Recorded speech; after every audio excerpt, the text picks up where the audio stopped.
Hello and welcome. I am Scarverlock, and this is City of Heroes. We are with Liberty Lass, our level 41 character who has almost 12 million XP, and when she gets to 12 million, will be right around 42nd level. Might happen this episode, might not. I need to leave my house in about 45 minutes, so I won't be able to do a really long episode. But I wanted to actually do something today because I saw a really cool video that I wanted to ask you guys what you think about it because it's just really interesting. So it's got the obviously clickbaity title. You're not really playing D&D, or are you really playing D&D? So it's something like that. And um, but the question was a really interesting premise. So it starts with the mythological story of the ship of Theseus, which many of you probably heard. And so Theseus is on the ship and they're sailing around, and every time, they're on it for a long time, so every time they a part breaks or fails, they replace it. And so they replace the beam and they replace the sail, and little by little, by the end of the story, every single part of that ship has eventually been replaced with a new replacement part. At what point is it no longer the same ship? Right? You would certainly argue that if you had a ship that doesn't have any parts in common with the original ship, that it's not the same ship, right? You can have two destroyers that are of a particular class, they're not the same ship, right? Just like the USS Enterprise and the USS Yamato were Galaxy class starships, but they weren't the same ship, right? The same exact ship. So at some point, you've replaced it enough that it's not the same. Where does that point occur? Right? Obviously, just replacing a single part doesn't change the thing. Right? You have a car and you change the oil and you replace the oil. That doesn't make it a new car. You replace a gasket. That doesn't make it a new car. You're still under warranty. At what point do you have a new car? You replace the whole engine. You replace all the wheels. You replace um, the exhaust system. When is it not the same car anymore? Right? Um, and so this is a really interesting question. I mean, after all, before we get into gaming, Microsoft has, you know, had to wrestle with this question, and I don't know that they've answered it properly. When you buy their operating system, it's only for the hardware, the system that you purchased, right? You bought this computer at iBuyPower, or I did CyberPower PC. I'm not recommending them. It's just where this computer was purchased, or you bought it from Alienware or Dell, and the operating system goes with that computer. You can't pick it up and put it on another computer. And so, at what point, though, if you change parts, like let's say you replace the motherboard, or let's say you replace the RAM, or let's say you replace the hard drive, at what point have you replaced enough of the computer that it's considered a new computer and Microsoft's going to make you buy another operating system for the new computer? Right? Because you can take the outside shell, you can take out the motherboard and the hard drive and the RAM and the graphics card and replace them, all of them, the power supply. At what point is that a new computer? If you replace all the components but the outside chassis, the just the frame of the computer, I think most of us would say it's a new computer. Like I could keep my tower if I like it, pull all the inside components out, replace them all. I'd call that a new computer. I'm going to see if there's a boss here. We will fight the boss. It doesn't look like it. Usually if there's a boss, it's right here. But I don't see a boss. So we're going to head out. So,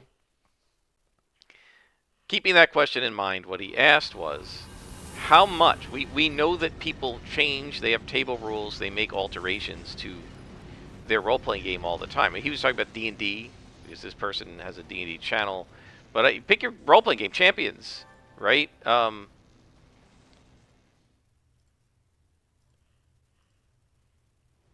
Savage Worlds. How much change can you bring about in a system that you're playing and have it no longer be that game? Now, this is a really interesting question because unless it's something like Shadow of the Dark that just got published, every major role-playing game I can think of has had a variety of editions. Dungeons & Dragons, the original first edition, is very different from Dungeons & Dragons AD&D. And yeah, there are a lot of similarities. They have armor class. The armor class is descending rather than ascending. You roll a d20 to resolve checks, but they're very different games. In the original D&D, there were only 3 classes called the Fighting Man, the Cleric, and the Magic User. Then they put out a supplement that added the Thief. When they added the Thief, was it no longer D&D? Well, they still called it Dungeons & Dragons, right? Later, when they put out the basic set, they put the Thief in there. They had race as class. You could be an elf class, which is basically a fighter magic user with some elven racial bonuses, or a dwarf class. But AD&D had dwarf races and separate classes. And many of those don't appear in either basic set, those classes and races, or the original D&D, which had, I think, just humans, elves, and dwarves. Right? Halflings came later. So there are all these changes just in what we call first edition D&D, which is really like 3 different editions, right? First edition was the white box or whatever it was that where it first came out in 1974. Second edition was like basic set. Third edition was, or maybe second edition was AD&D. Third edition was basic set. I can't remember which came out when. And then what D&D called second edition was really like the 4th, a different edition that they put out. And then, well, one argument can be made is, well, when Wizards of the Coast bought it and changed it to ascending armor class and everything, that was so different that maybe now it's not D&D, but, you know, well, is that true, or is it still D&D? Like, at what point isn't it D&D anymore? The guy on the channel, it's called Insight Check, if you want to watch the video, said something like, hang on, I'm trying to keep track of what's going on here. Okay. Because it may be, he gave an example of something, well, if you make these changes, I guess you're still playing D&D, but you wouldn't be playing 5th edition D&D anymore, right? There may be certain things that are fundamentally true of a particular edition. So, for example, you know, 5th edition has the proficiency bonus system, and you can say, well, if you don't have that, it's not 5th edition, but the proficiency bonus was actually, without telling anybody and without being quite so systematic, was sort of baked into all of the tables and charts in 1st and 2nd edition D&D and AD&D and so on. Right? They just didn't tell you they called it a proficiency bonus, and they didn't explain how it worked, but they were implicitly doing the same thing that the proficiency bonus does, and the tables having things be, you know, easier to roll as you went up levels. So this is an interesting question. At what point have you changed the rules enough that you'd say that's not D&D? Now, you know, as the original creator of the video said, this is often used as a weapon to bludgeon people. You're not playing real D&D because you don't do X. It's not what I'm talking about. I'm talking about just sort of the mind experiment, the concept. It doesn't have to be D&D. Pick any role-playing game. Champions, right? I took one look at 6th edition Champions and read the fact that they do not have elemental controls. They've done away with the elemental control. Power modifier, what do they call it now? Power framework. They don't have it anymore. And I took one look at it and said, that's not Champions. Now, is it or isn't it? Right? I find it hard to picture Champions without at least the possibility of there being elemental controls as a power modifier, because the elemental control actually predates one of the ones they still have. The power frameworks that they have, right, are multi-powers, elemental controls, and variable power pools. Elemental control predates variable power pool by a couple of editions. And it's hard to imagine justifying taking it out. I don't know what their justification for it was. I think their justification was that, quote unquote, most people don't use it. I don't know why. I used to use it all the time. It's a very effective way to build a character. But they've made a bunch of changes to the rules in 5th and 6th edition, and maybe it's no longer worth it. I don't know. But at what point? That's just changing the elemental controls. What else can they change about champions before it's no longer champions? And they actually don't call it champions anymore, right? They call it the heroes system. And champions is almost like the equivalent of a setting book. Well, does that make it not really champions anymore? Originally, Deadlands was a game. Then they generalized it to Savage Worlds, and now Savage Worlds is a setting book. Deadlands is a setting book in Savage Worlds. Does that mean it's not Deadlands anymore?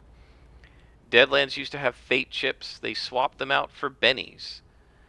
Bennies have the same function, roughly, as fate chips, although there were different colored fate chips, blue and white and red, in at least in Deadlands Reloaded.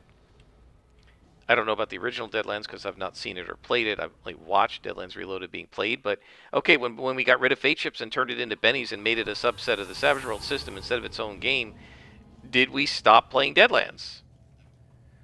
Would there be purists who say, when I say my friends and I are playing Deadlands, that's not real Deadlands? Probably there are, right? That's not the real Deadlands. I actually know a guy who says it's not real Deadlands because of not the game mechanical changes, but the lore changes that they've made to the game. That's not real Deadlands. Because in the original Deadlands, the Civil War was still going on, and you could play a Confederate soldier, and the agency and the Texas Rangers were sort of opponents that had a truce during when weird stuff was happening, but otherwise they were enemies because the agency worked for the Union and the Texas Rangers worked for the Confederacy. And he said, if you don't have that, you don't have Deadlands. I don't know what you're playing, but it's not Deadlands. That doesn't even have anything to do with the rules, right? All they did was change the timeline, advance the timeline, and modify it, right? And there's nothing about the mechanics of the rules that says you couldn't play it with the old thematic material, the old timeline. But in the book, it's changed, right? Well, that's not Deadlands. Is it or not? Right? And I don't know that I really have an answer to this, because it can be incredibly extremely changed, and you could still call it the game. There are people who call any role-playing game you're playing Dungeons and Dragons, right? Like they consider Dungeons and Dragons to be the type of game you're playing, and they'll be sitting there playing Shadow Dark or Dungeon Crawl Classics, or even something as different as Savage Worlds Fantasy Companion, but they'll refer to it as quote-unquote playing D&D. Right? And they'll tell you, they basically, their position is, if you're playing a role-playing game, it's quote-unquote Dungeons and Dragons. It's all Dungeons and Dragons. Right? Now, I would say that's a pretty extreme position, and I don't agree with that, but there are people who take that position because D&D was the first game like this. Right? And they would say, heck, we're playing D&D, I'm playing D&D right now. You got 2 hit rolls, you're doing damage, you're gaining experience and levels, you have a player character and NPCs. That's D&D, right? Now, I would say it ain't D&D, it's the City of Heroes. Well, okay, City of Heroes was actually created by people who like champions. Is this champions? It's superheroes. We get powers. We gain XP for defeating bad guys. We're defeating, not killing things, right? We can take stun damage to knock us out, right? Rather than body damage that kills us, because you don't kill things in City of Heroes, you just defeat them, right? We can fire energy blasts. We can have super strength. We can have super jump. I mean, some of the abilities, some of the powers even have the same name, super jump and stuff like that, that they have in Champions. Is this Champions? You say, well, there's a game called Champions Online. That's Champions. But if you go play Champions Online, it's nothing like the game Champions. Like, you don't do points. They still have levels, and Champions doesn't have levels. There are no disadvantages, which the Champions writers will tell you is more important to the game than powers. You can play a whole Champions game without really using powers, but you kind of can't play it without disadvantages because the disadvantages define the character. Their psychological limitations, their enemies, their weaknesses, their reputation, things like that, are what make you who you are as a character. And there are many people, including me, who would argue that the most important part of a character is the disadvantages. And I often used to start with that with villains. Like, what makes this guy a villain? Why is he evil? What are his disadvantages, his psychological limitations, his enemies, his backstory, his origin, the things that make him hate humans or whatever it is that's causing him to be evil? Right? And so many people would argue that those are the most important part of a character sheet, and you don't have them in either City of Heroes or Champions Online, right? Champions Online isn't really at all like the Champions mechanical game, although it brings in some thematic material like Grand and the various other villains, Doctor Destroyer and stuff from the Champions universe, right? But when my friends and I played Champions in my 2-year campaign, I didn't use any of the bad guys from the enemy's books because everybody knew them.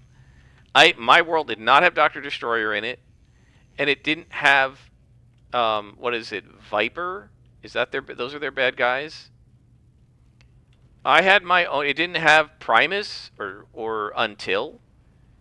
I had my own good and bad agencies, my own villain groups.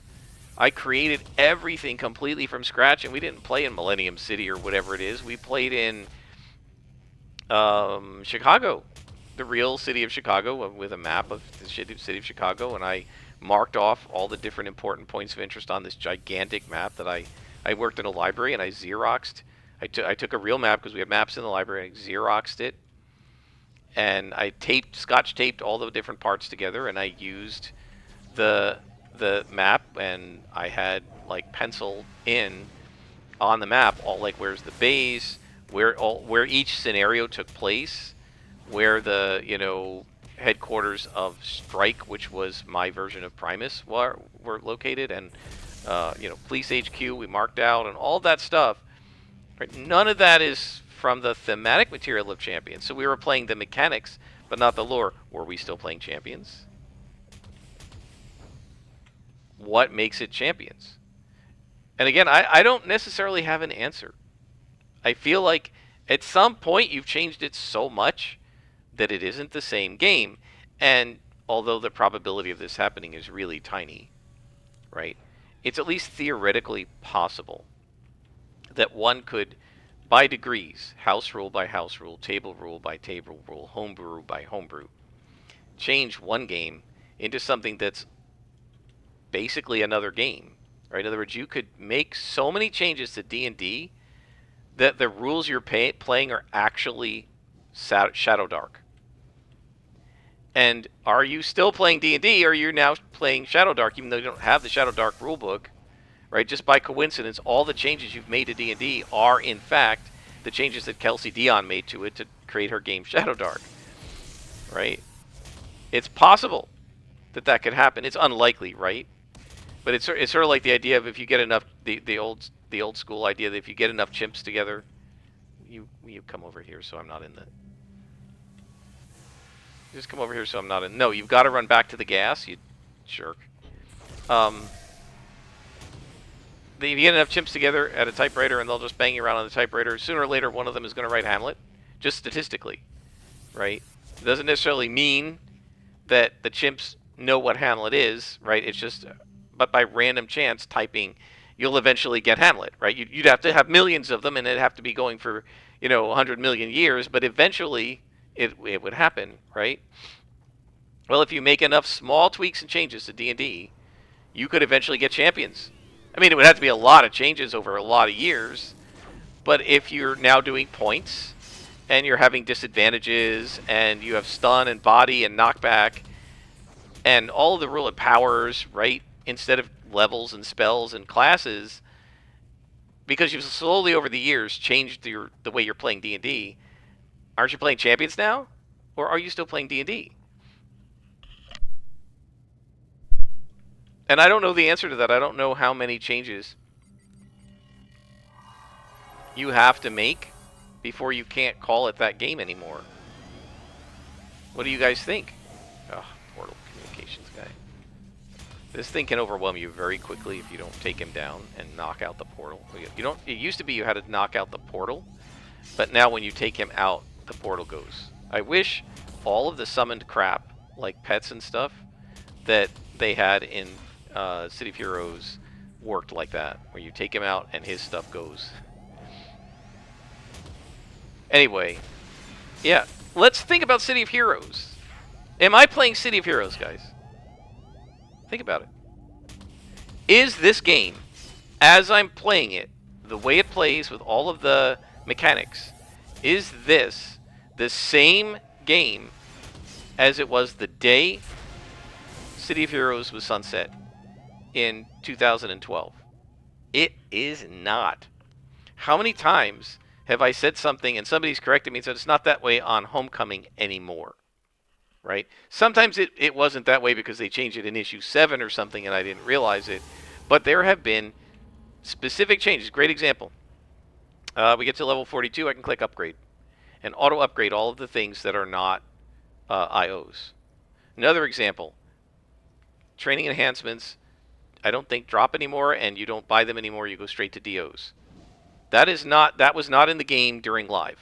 Those two things were not in live. They are changes made by the devs of Homecoming. That is a change that is not the same as the original. Does that mean we're not playing City of Heroes anymore? I would argue we're playing City of Heroes, right? It's 99% the same, so yeah, we're playing City of Heroes. Oh, by the way, the bases, right? Here, let's go.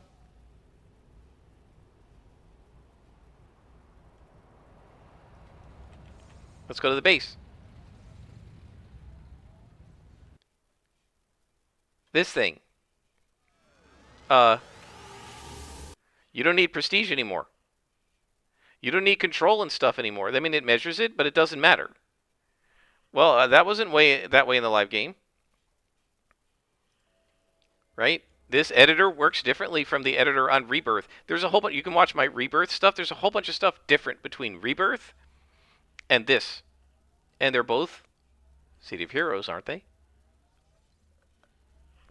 Originally, Rebirth left everything the way City of Heroes was at the moment that it at the moment that it went down.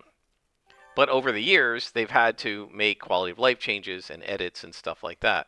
But even then, they took all of the pay-to-win stuff. And here, you can go in Atlas Park to the pay-to-win vendor. There, instead of you paying for stuff, every week you got loyalty rewards that you would have had to buy in the live game. And I hope this isn't a long mission because I have to stop in the next 15 minutes or so. What is this? Why am I so small? That's from because of the base editor. That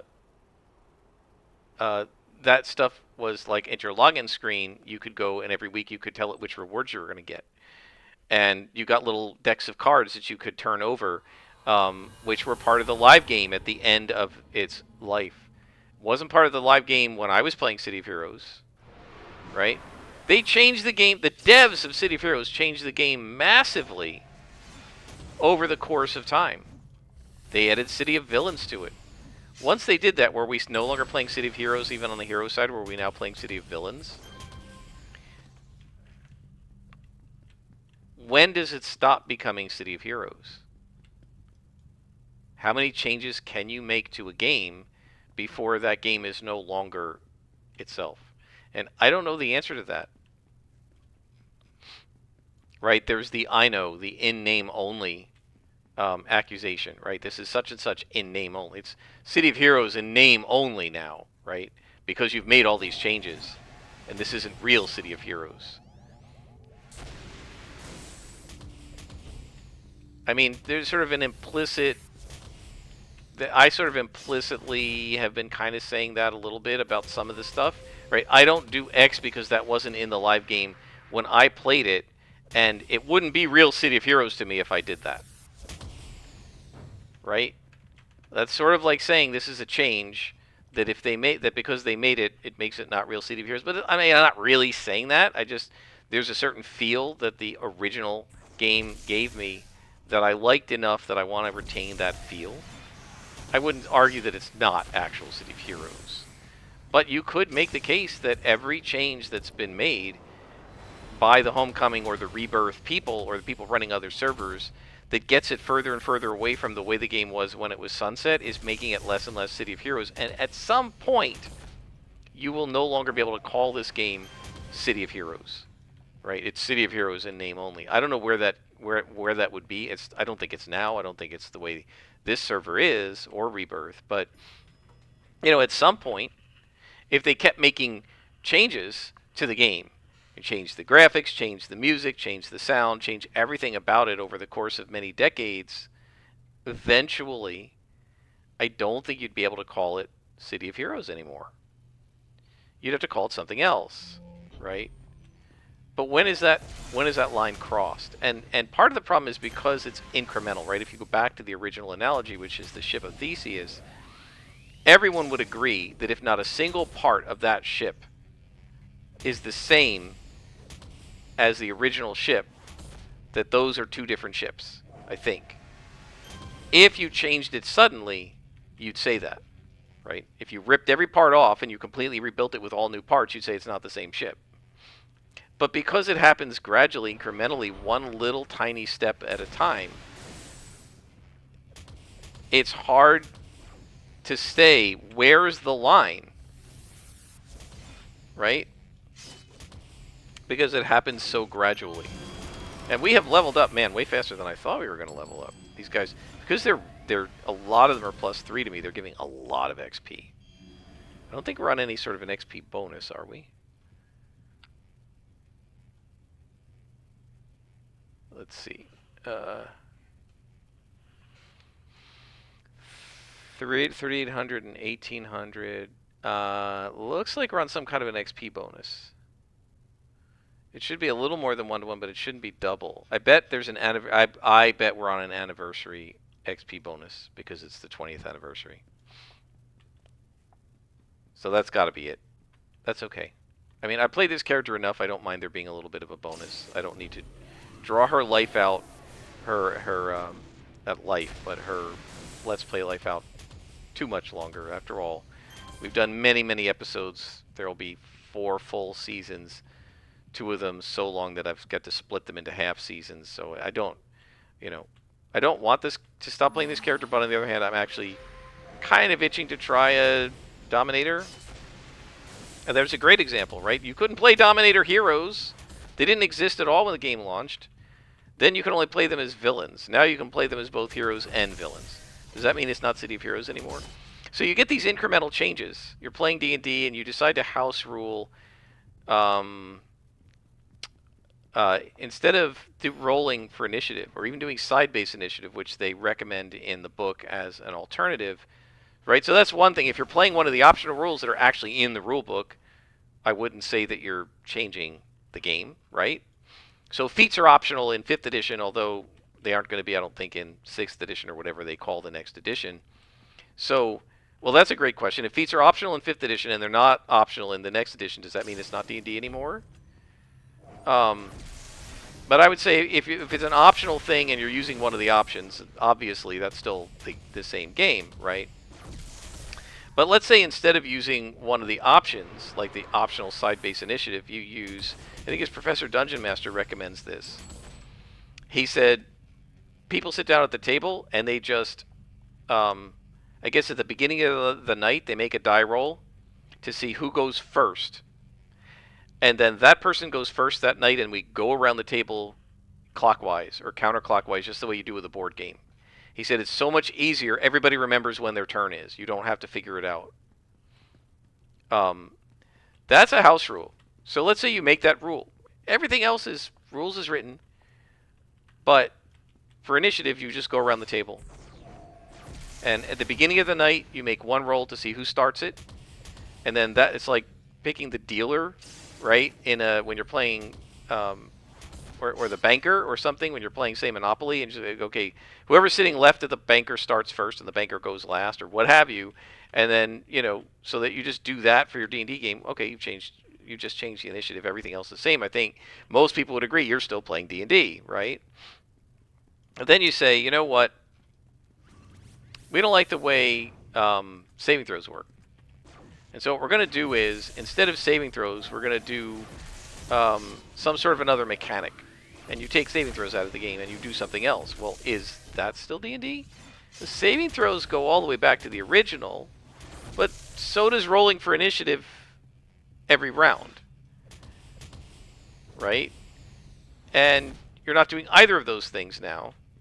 But you weren't actually rolling for initiative every round in 5th edition anyway. You just roll each combat.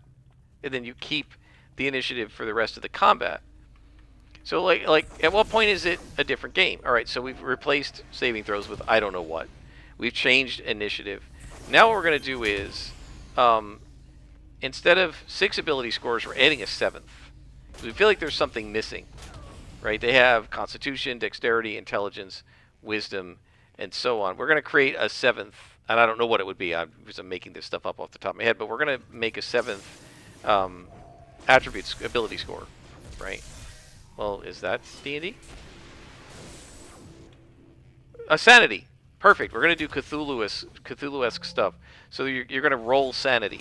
We're not going to use the rules in the Dungeon Master Guide for going insane. We're going to actually create an attribute called sanity, which can go down if you fail a sanity check. Right? And if your sanity ever goes down to 0, your character has to be retired, which is sort of like Call of Cthulhu. Right? Are you still playing D&D? I don't know. Right? What do you guys think? How much do you have to change it? So now you do another rule. We're not going to do encumbrance. It's boring. Okay, well, technically encumbrance is in the rules. So completely ignoring it is not what it says there, so that's another house rule. Right? And then you say, well, we're not going to do backgrounds. Instead, we're going to do something else, right? Well, backgrounds are in 5th edition, right? So then, as Insight Check said, well, maybe you're probably going to say we're not playing 5th edition D&D anymore, but you could still call it D&D, right? So the question is, how much has to change before we can't call it D&D? How much of this game has to change? Is a big sudden change more likely to for you to say it's not D&D anymore? Right? So let's take a great example because it happened in real life. Right? 3.5th edition, most people still consider that D&D, although there were some pretty big changes to it. Because enough of it stayed the same that people said, okay, we can deal with it. But then when 4th edition came out, there were a lot of people, because they had essentially, it was almost like champions, like powers. Right? They didn't call them powers. I think they called them abilities or something. But they're sort of like edges from Savage Worlds, and every class had like at-will abilities. Maybe they did call them powers, but they had stuff that was at will, stuff that was once per combat, per encounter, stuff that was once per session or whatever, once per day, right? And then when you rested, you got some of these abilities back. And every class had ones that were very similar, right? They were basically just the same abilities reflavored for the classes to try and make them, to try and increase balance and stuff. And it was so wildly different from how D&D had ever been before that there are lots of people today and back then who would say that wasn't real D&D. Even though it was made by the people who made 5th edition, some of the same people, and it was made by the people who hold the copyright and trademark to D&D, right? I've made the argument, if it wasn't made by Steve Peterson and George McDonald, it's not Champions. I don't like how the other people have changed the game. But if we go back to, okay, so there's a big, giant change, right? Instead of it being a small incremental change, 4th edition was a huge, giant change.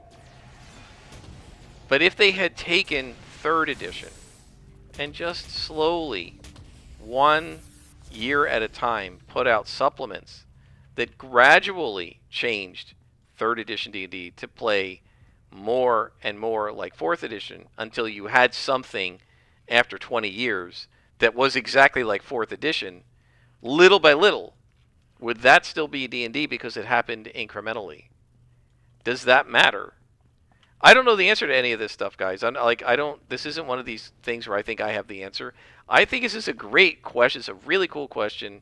Let me. I'd like to give a Benny to Insight Check, the channel, for asking this question. I think it's an excellent question. It's sort of a loaded question because obviously there are people who feel if you aren't doing certain things, well, you're not playing real D&D, right? This accusation happens sometimes with these actual plays, right? Well, they're not playing real D&D because they don't do X, or they do Y, right? They're not playing real Savage Worlds or real Champions or whatever with people who play, on Twitch. But I'm not talking about that for those kinds of reasons. I'm just asking about it for just sort of theoretical reasons of of a thought experiment. We're asking, like, how much of a change can you have before it's not Dungeons and Dragons?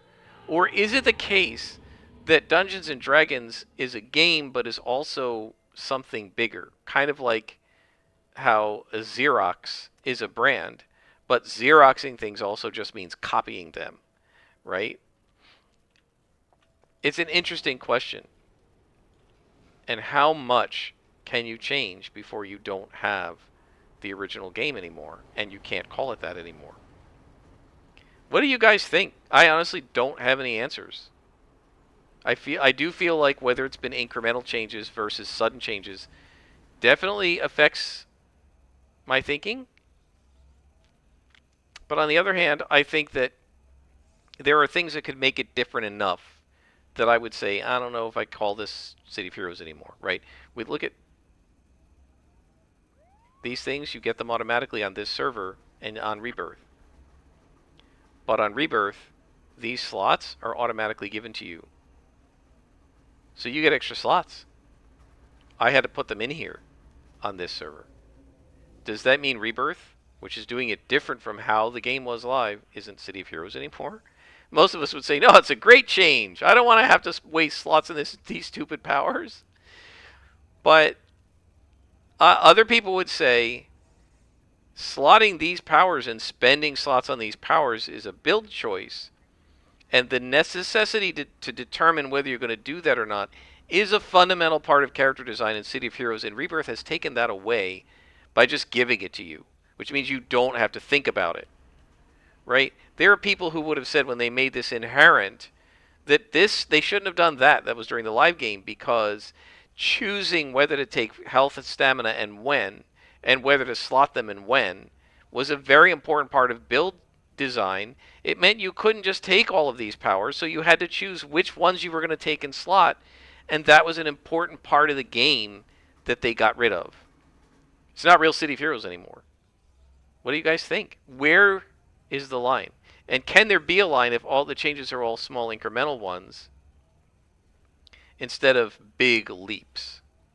When does it become not City of Heroes or not D&D or not Champions or not Savage Worlds anymore? I really don't know the answer to that. So let me know what you guys think. All right, so speaking of slots, this is Superior Conditioning. This is a passive. Takes endurance modification. I don't know that we need that right now. I'm not going to go into that for slots right now. Our endurance has been fine. So I think we want to do energy transfer for sure. Heightened senses gets us defense, but not much, right? 2% defense. It gives us energy, negative energy.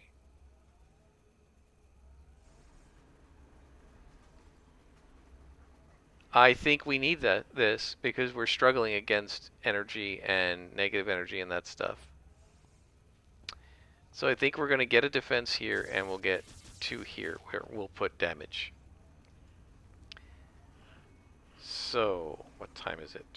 I do not have time to slot this stuff now, guys, so I will do it in between sessions. And when I bring you back, I'll show you how we did our slotting and what enhancements we got and all of the rest. I hope you guys have enjoyed this. I think this is a really cool and interesting question. I'm excited to see what people think in the comments, and let me know what you guys think. And until next time, I am Scrapperlock, and this has been City of Heroes, or has it?